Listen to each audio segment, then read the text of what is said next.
Otherwise, we start with back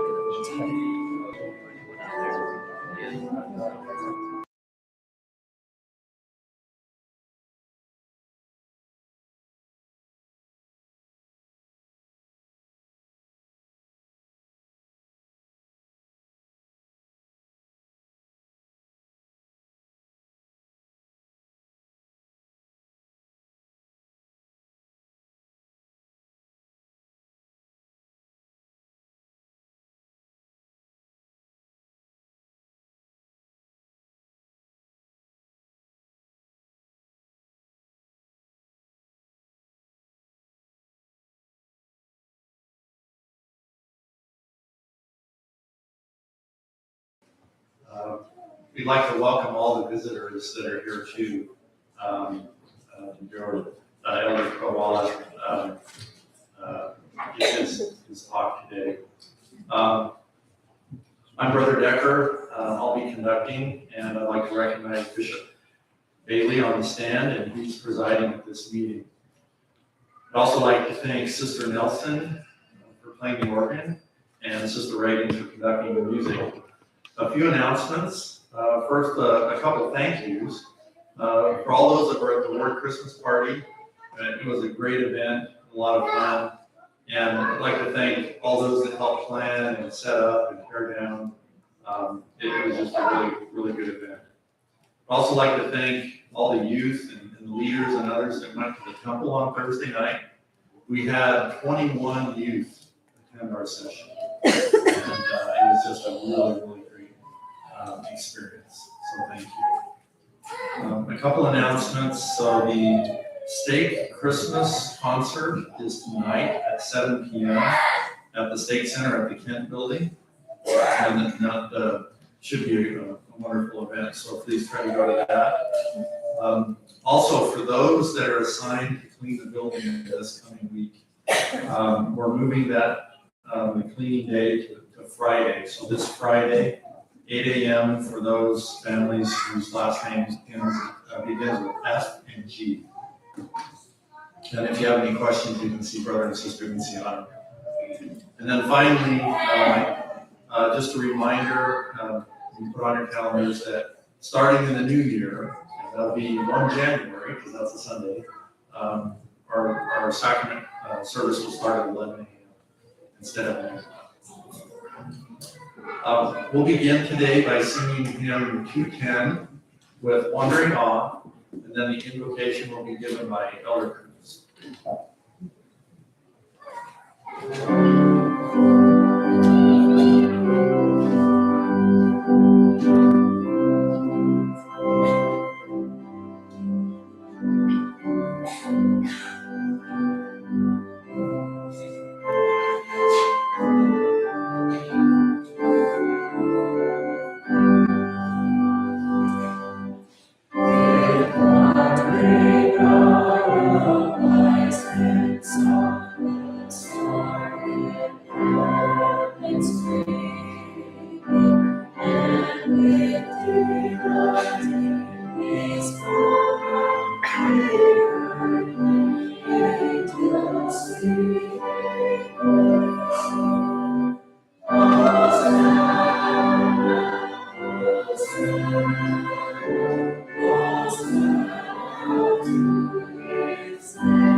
Our dear Heavenly Father, we thank you so much for this beautiful Sabbath day. We thank you that we have the opportunity today to take the sacrament. We thank you for all the amazing blessings that come with that. Please bless us as we go about this meeting, that we'll be able to feel the Spirit and be guided in ways that we need to.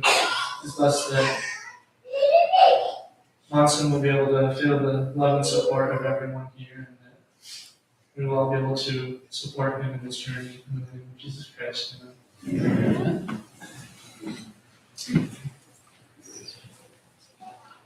We have no board business today, so we'll proceed to the sacrament portion of our meeting by singing hymn number 179. Again, our dear redeeming Lord, and then the sacrament will be blessed and passed by those that are priesthood.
Thank you, brothers and sisters, for your reverence during that ordinance.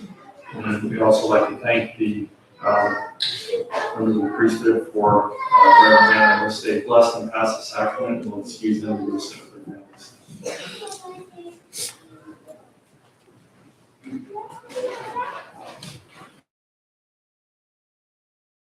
And our first mission leader, Brother Brian Russell, a musical number by members of the Hawala family.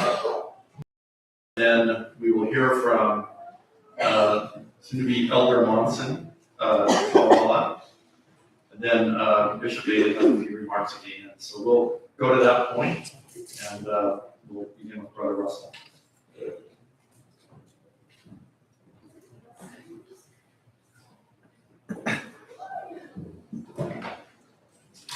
Brothers and sisters. So technically I'm the youth speaker today, which is fantastic. I go first, which is great. I got a text saying, yes, could you talk? You'll be my favorite neighbor if you talk today. So I could. By the way, Brother Decker and I live like houses to each other.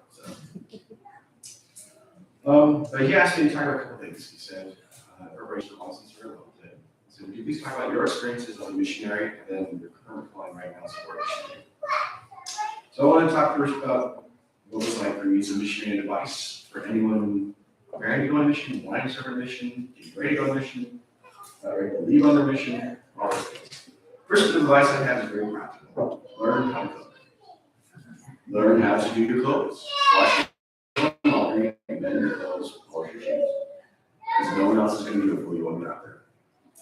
You don't know where you're going to go on a mission to get your paperwork. You could go to a place where, like here, where you have a washing machine and microwave, people who are willing to cook a feed for you. You might go to like Moscow, Russia, where the members don't feed you. It's very rare to get that. And you don't have things like a washing machine or anything like that. You're like, okay, well, I'm going to have to do this all myself. So, you, those.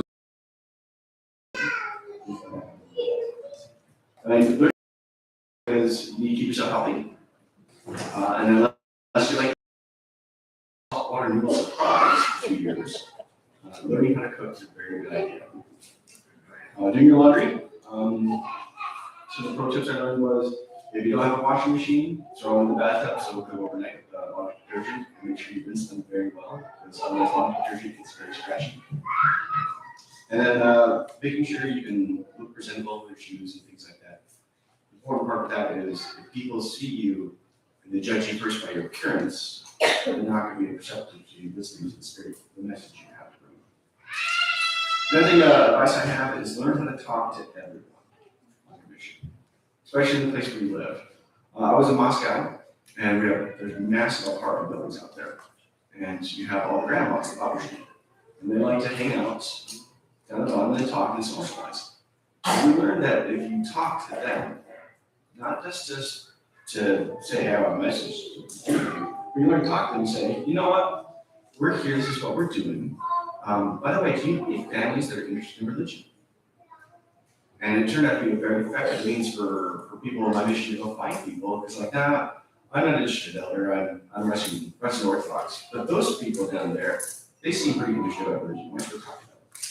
So learning how to ask other people all the time to be referrals is a very useful way, because that leads them to learn how to be led by the Spirit.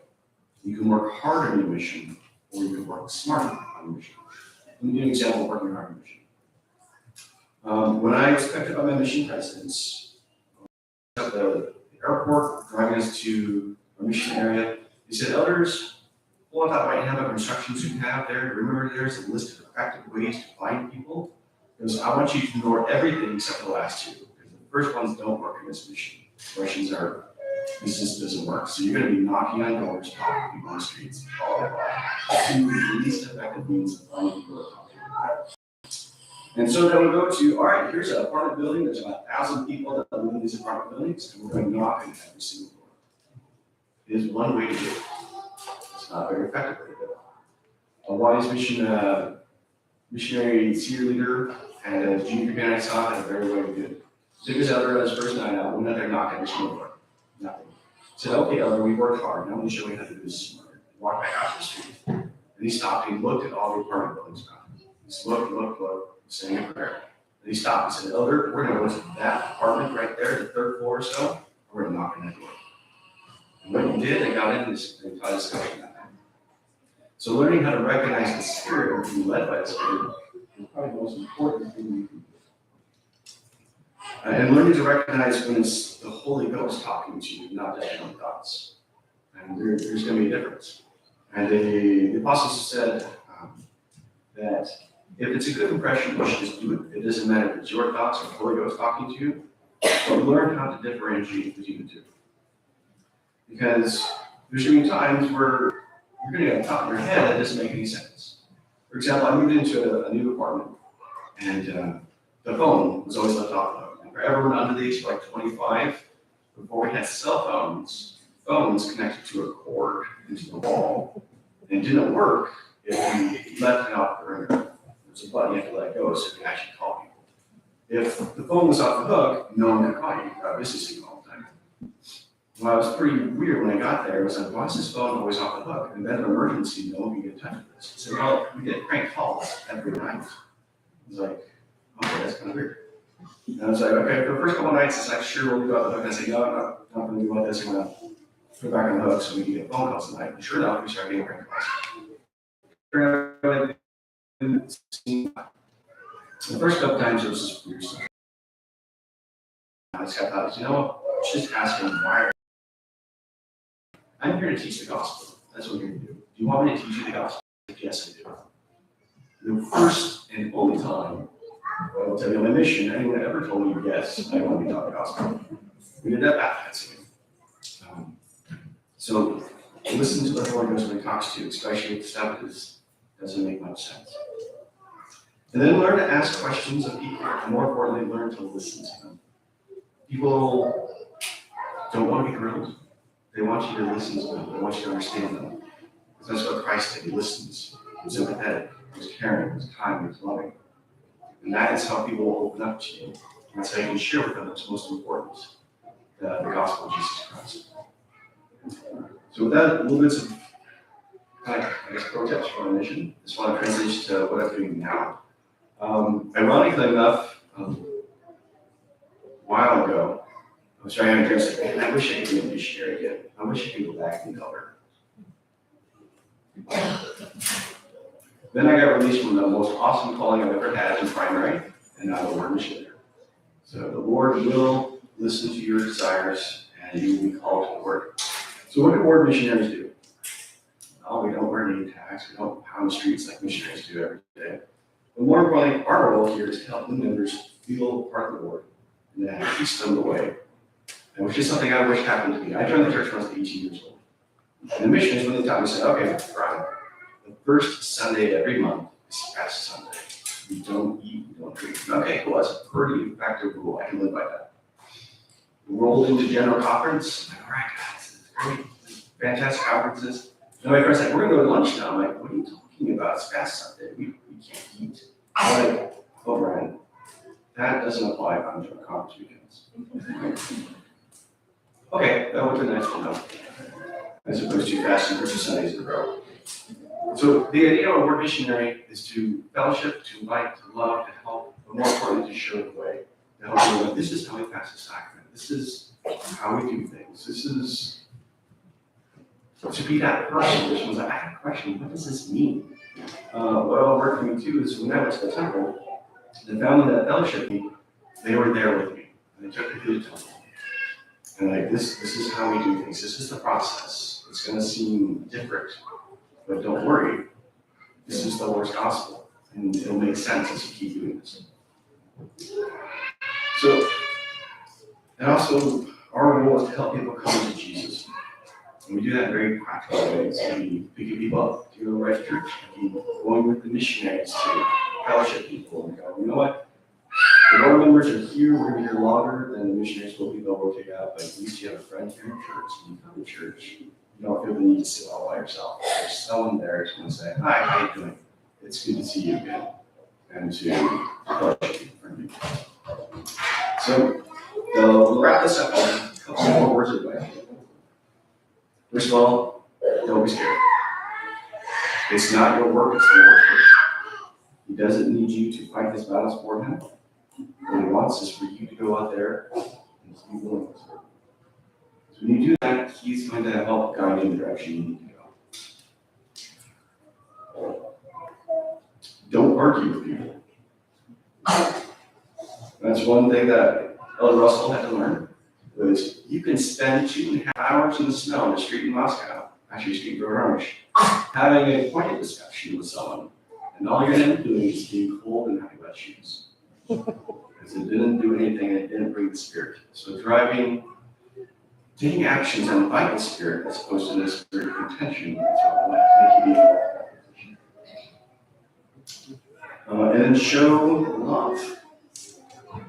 I mean, people come at different stages of their life, different seasons of their life. And when you might meet them as a missionary, it might not be right. It might just be the time where you're going to plant a seed, put some water in there, and then some future date and time, someone else is going to go, hey, Sasha, would you stop calling me at night? Do you want to hear about the gospel? What do you say? So that is one thing that's probably the most effective thing I know missionaries can do, is to show love, to be patient, to listen to them, to give examples, to be presentable, and to be bold and courageous. And just let the Lord talk to you and say the words the Lord would have you say at that moment. And then the most important thing is, if you don't convert anyone in mission except for yourself, you'll be successful as a missionary. Russian missions are very hard in terms of baptizing. We had a mission goal to baptize 100 people in 1 year for the entirety of the mission. That is over 90 missionaries in one section. And the goal is to try and get 100 people. Then we get phone calls from friends in Latin America who baptize 100 people in a month. The point was, it didn't matter at all if you did not convert yourself and we come home from your mission to make sure that it was still true. That is the most important thing. Brothers and sisters, I know this gospel is true. I know that Joseph Smith saw Heavenly Father in Jesus Christ. I know he translated the Book of Mormon by the power of God. I know the church has been restored. I know God is real and he loves us. And all of us have the opportunity and the blessing to share that knowledge with everyone around us so we can help them find true peace and happiness in life. And I say these things in the name of Jesus Christ. Amen.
Forever searching for the answers that all wants to know. Who is this man? What is us? That I'm supposed to know. How can I never see his face? How can I find it in vain? I must pay attention to the Spirit. I must listen for the whisper of His still small voice. I must pray and answer. And I put up my faith in Jesus. The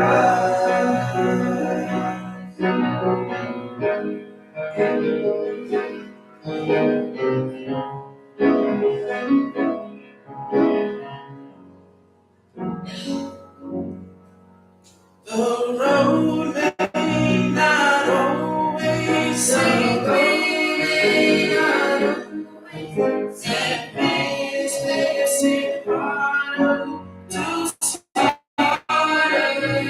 see, but knowing that I'm a child of God, I know what's required of me.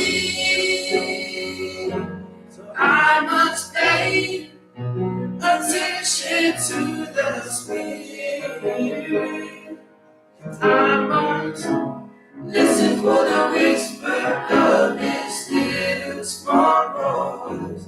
I must pray and wait for an answer. And I know I'll find faith in Jesus Christ. I must pay attention to the Spirit. I must listen for the whisper of His still small voice. And I must pray and wait for an answer. And I know I'll find faith in Jesus Christ.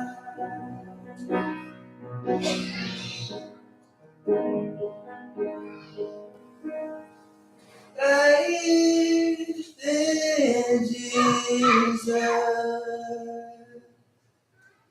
Christ.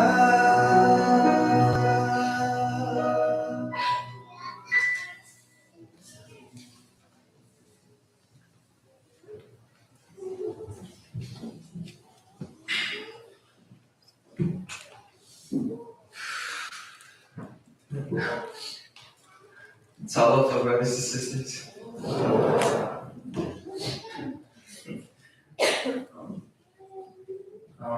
I don't know if there's anyone that hasn't known me yet, but I guess for those who don't know, my name is Monson Sawala, and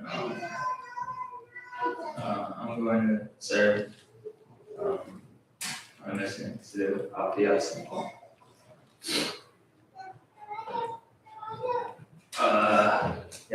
Before I say anything, I would like to tell you guys that I kind of lied. I'm leaving on January 4th. I thought it said that I was reporting to the MTC on the 19th. I guess I found out 2 days ago that it's actually home MTC. So you guys still see me around, because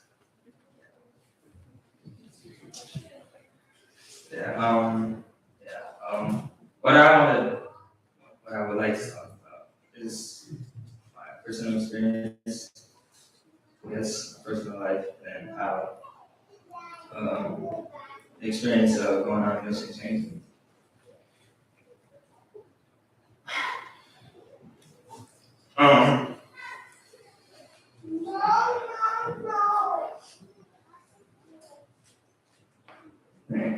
Growing up, it's always been a big thing, going on a mission. Every time I'm going to primary, you always hear the word missionary, whether it be in songs or hearing it through teachings. But just learning about it always been my mind set on going on a mission. No matter what, nothing was going to change my mind. I was going to go and become a missionary for 2 years.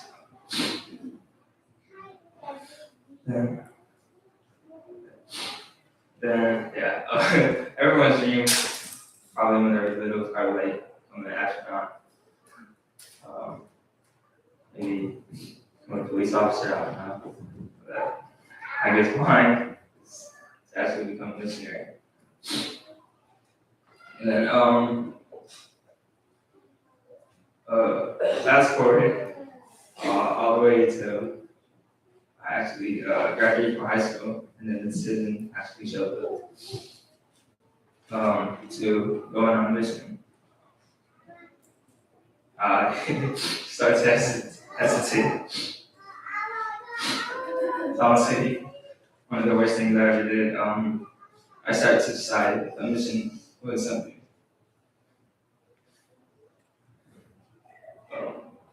was absolutely niche for me.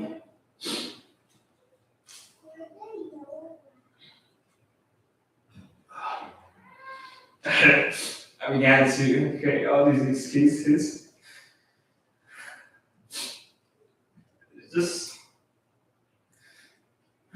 Just began to keep out. It just held me back and not painting all my mission papers and everything. That's why it takes so long.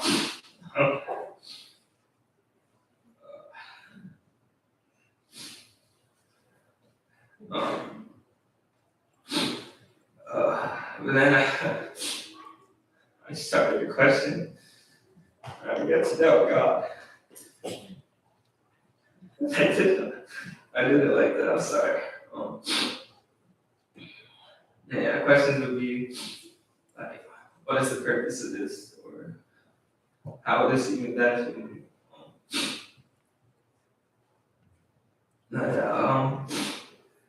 I just remember the whole time these questions would just keep repeating over and over again. And I would just never know the answer to them. The song I sang with my family is called Finding Faith in Christ. And I wanted to sing it because I felt like I truly connected with it. What I was going through and how my life just needed a little bit of help. Yeah. So one day, I just remember it sounded like a normal day, just chilling. And still having the questions keep repeating over my head, through my head.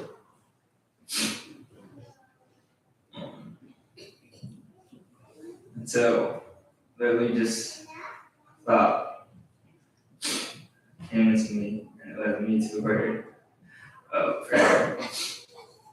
It's honestly really annoying how it is.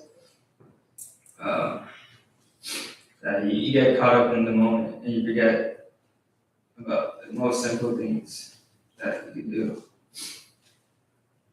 And I feel like it's something that we always do. So, yeah, I decided to go and I prayed and I gave my most sincerest prayer ever to Heavenly Father. The prayer that showed I was willing to accept whatever you would tell me to do. And however, prayers aren't honestly answered quickly. Sometimes that's what happens. Sometimes it'll take little by little, but it'll just keep finding enough for it to have more than enough to answer the prayer. Yeah. One main thing that honestly helped me in my decision was my brother Jameson. I should say Elder Cabral. He's currently serving on his mission right now, Mexico. I believe he has like 4 months. I remember I was with his family at the time, and then he was FaceTiming him. Nancy said probably and right when I saw his face, I was just awesome. I got the phone, and yeah, I was just talking for a long time. We talked about how his mission was going, just checking up on each other and everything. And then I started to realize how truly happy he was about being on his mission. And They showed no type of regret ever going. It's, it's just like feeling where like you want to do the same thing that they do. And so I guess I held on to that feeling and I built my, I guess you could say, foundation on it. And what helped me make it firm was actually being with the missionaries. I went to my first mission prayer class with the birds. Uh, it was honestly the most amazing thing ever. I loved every second of it. Uh, we had the sisters and the elders teach us that day, and the whole time, I felt the spirit gave me the most fun feeling ever. It made me wanted to go and become a missionary right there at that moment. I did. I called up Elder Clark Butterfield, or Clark Butterfield. Yeah, I wanted to shout at them for a day. And the experience was the most amazing thing ever. Being able to invite others and to learn about Jesus Christ, it brings such a spiritual moment. And even though most people did decline our offer to testify to them, I thought of it like it was a reminder to let them know that there is a Savior to them. And even though they don't know, when the time comes for them to be able to listen to His words, that He will come and welcome them in open arms. And then, before I forget, I also wanted to talk about the temple. The temple was honestly the most beautiful thing ever. Yeah, they'll tell you if you ever go that to not try to remember everything, but just to remember how you feel. I remember feeling just having overwhelming feeling, but yet peace at the same time. And then how I thought of it was like being able to be in God's presence, and yet you're able to feel His true love for you. Yeah, that's something. This is just a reminder to everyone that God has a plan for all of us. And as I'm looking through what I experienced at this whole time, this was just all God's plan. I believe, sorry. Yeah, so going through, I could honestly, I can answer those questions that kept repeating. I believe that my purpose is to bring those who are need, those who have the gospel in their lives, and bring them closer to God. Be able to help build their own testimony, to share it, and rely on Him with everything. It's honestly, this will benefit me, but not only to be able to return to Heavenly Father, but to also reunite with my God. And also free family from heaven. I'm honestly really bummed that I'm leaving on the 4th. I just wanted to go. I was ready to go. Yeah, that's funny going through it. And I'm also sad that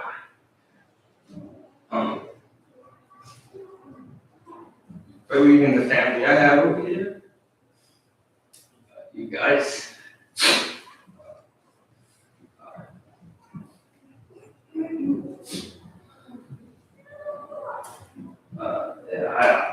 I just want to say thank you to certain people. Cotton Bryce. Thank you guys both for coming yesterday. You guys are both good kids, and you guys have amazing parents who will guide you whenever you guys need. Bradley calls you. For those of you who don't know, Bradley got called sir on his mission to the Micronesia Guams. Yeah, I'm excited for you, bro. Can't wait to see you next.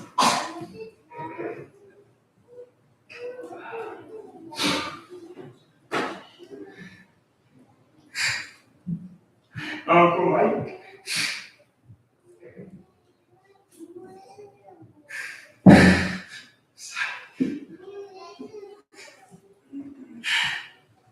Thank you for everything.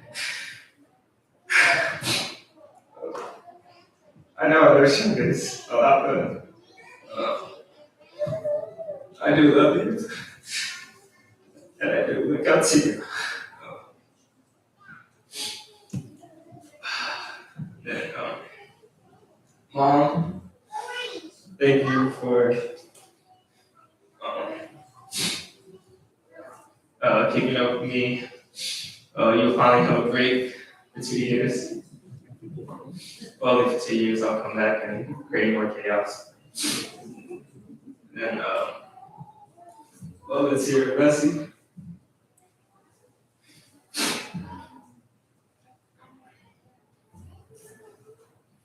You guys stink.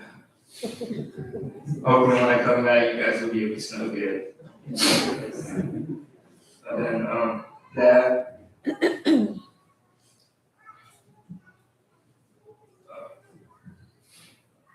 I know we haven't been on good terms, but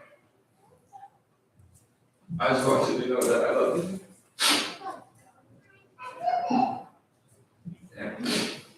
Yeah, all you guys, thank you.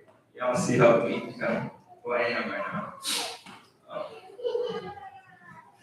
Thank you for the years for coming. You really showed 1 hour early, usually there. Always late. Thank you to Coco's. Thank you, Rollies. Thank you, Answer Beth. Thank you, Andy. Obviously, thank you, Gomez, Hanson.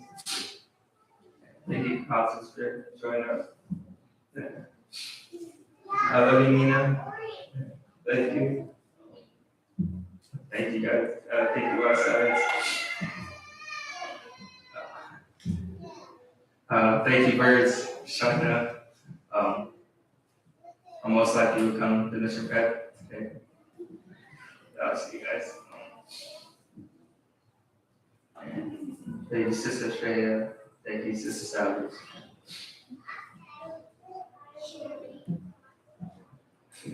Thank you, friends. You guys, honestly, family. Didn't even see him, but Jeremiah. That's my brother right there, too.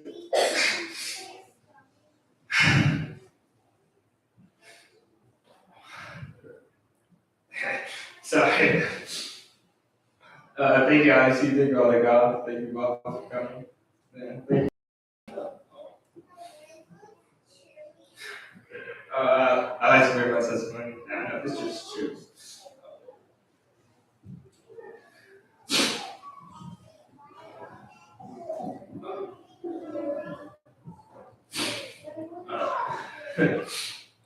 I know the scriptures are looking more ways than the testament of Jesus Christ. I know that. When the time comes, I'll be ready to serve. To do whatever it takes. Oh, sorry, I forgot the name of the district. Brother Amy, thank you, Brother Decker. Thank you, Bishop. Thank you, Sister Reagan. Sorry. And I say these things in the name of Jesus Christ. Amen.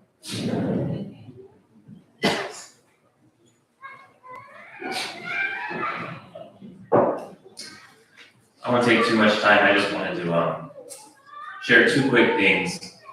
One is when I always talk about this board being the best board in the church, and I do believe that. And when Moses saw the burning bush, the Lord told him to take off his shoes because where he was standing was holy ground. And Monson, this will always be holy ground for you because this will be a time where you came to know the Lord.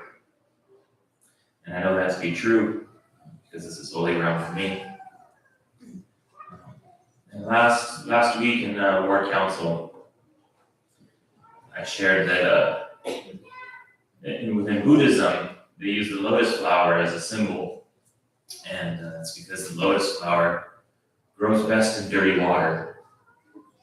And I said, Monson's the lotus flower.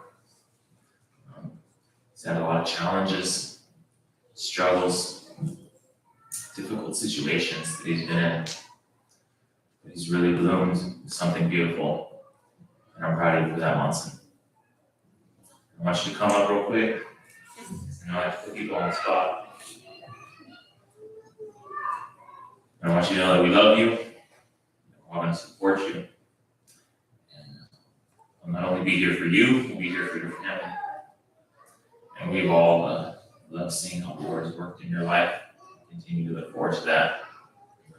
And if we could all show Monson our support by raising the right hand, we love you and we're here for you.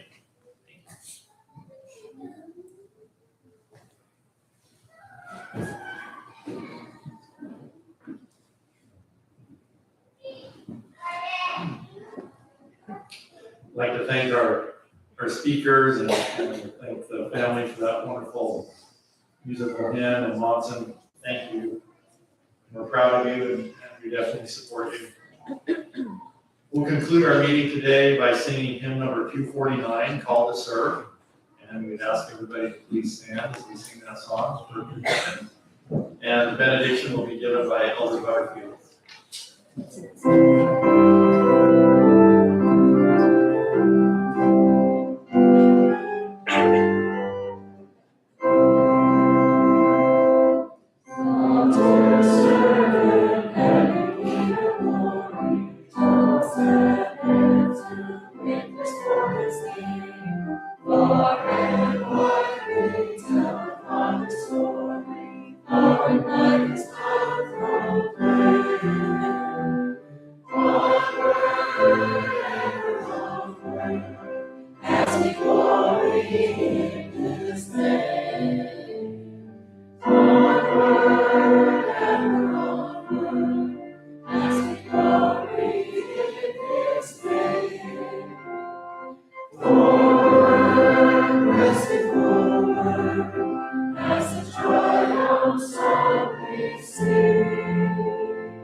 Dear Heavenly Father, we're very grateful for the opportunity we had to gather together today to partake of the sacrament.